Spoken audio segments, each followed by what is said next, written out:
Dear students, मैं Suresh Chandra Sharma, assistant professor political science. आज हम चर्चा करते हैं शीत युद्ध के अंत की। द्वितीय विश्व युद्ध के बाद दोनों महाशक्तियों के मध्य वैचारिक संघर्ष प्रारंभ हुआ, जिसे शीत युद्ध कहा जाता है। और शीत युद्ध का दौर एक लंबा दौर था।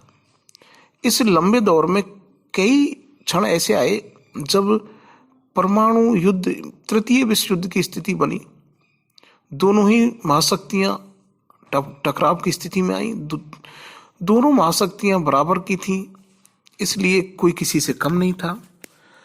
परंतु धीरे धीरे घटनाएं ऐसी घटी कि साम्यवाद की पुरोधार महाशक्ति सोवियत संघ में संकट पैदा हो गया।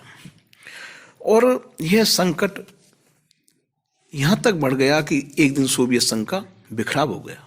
और जब सोवियत संघ का बिखराव ही हो गया तो फिर अब शीत युद्ध किसका? विश्व में एकमात्र शक्ति रह गई संयुक्त राज्य अमेरिका।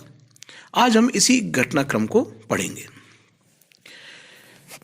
मार्च 1985 में गोर्बाचेव का सत्ता में पदाग्रहण एक विचारणीय महत्व की घटना थी, जिसने सोवियत इतिहास में एक नए युग का सूत्रपात किया और इसके अंतर्राष्ट्रीय संबंध के लिए दीर्घकालिक निहितार्थ थे।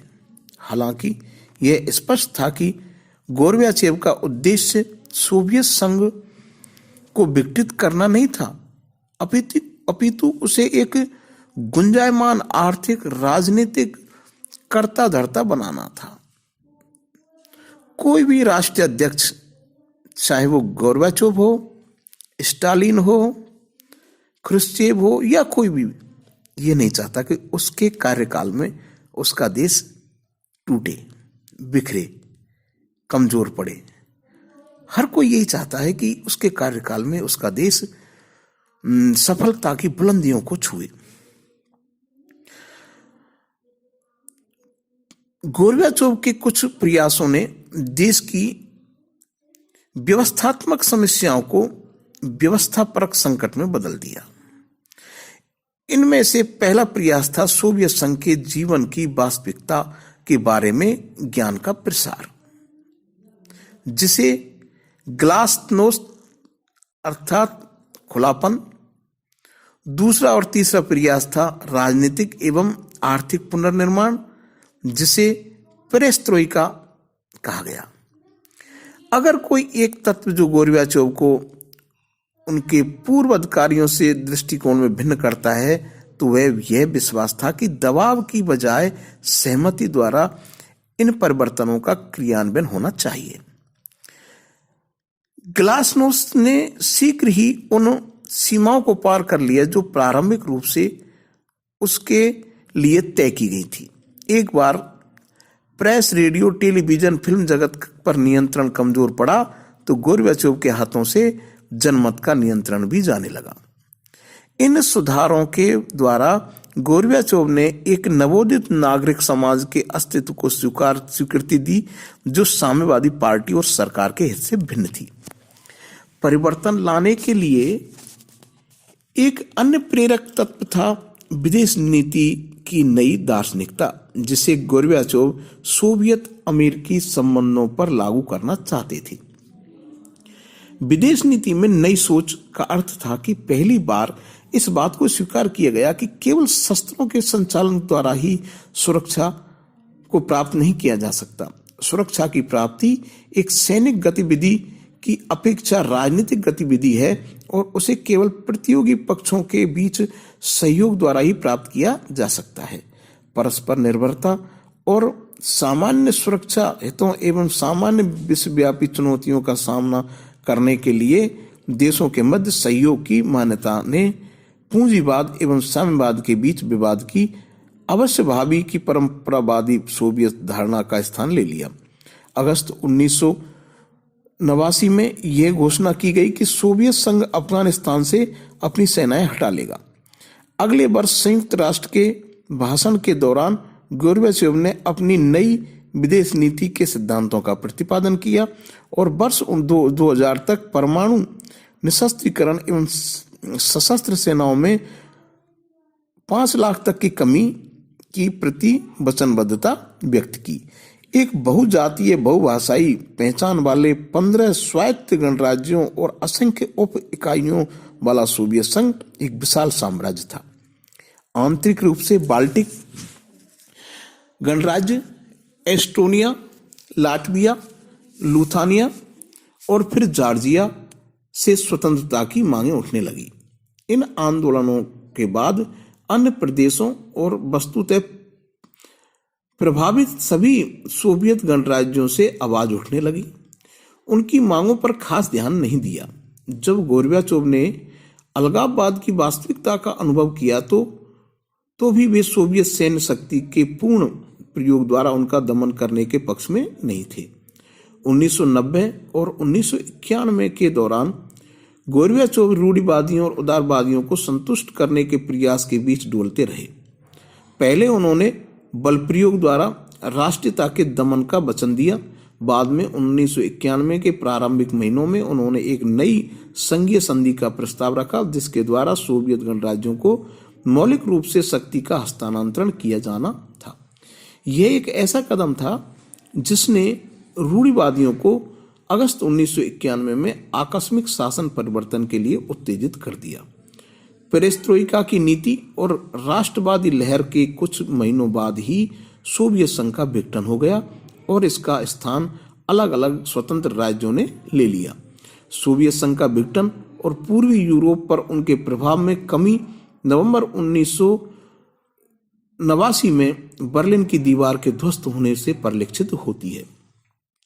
अगस्त 1988 और दिसंबर 1991 के बीच पूर्वी यूरोप में उल्लेखनीय घटना घटी। जन विरोध जन प्रदर्शन की उत्तेजित लहर ने साम्यवाद का सफाया कर दिया।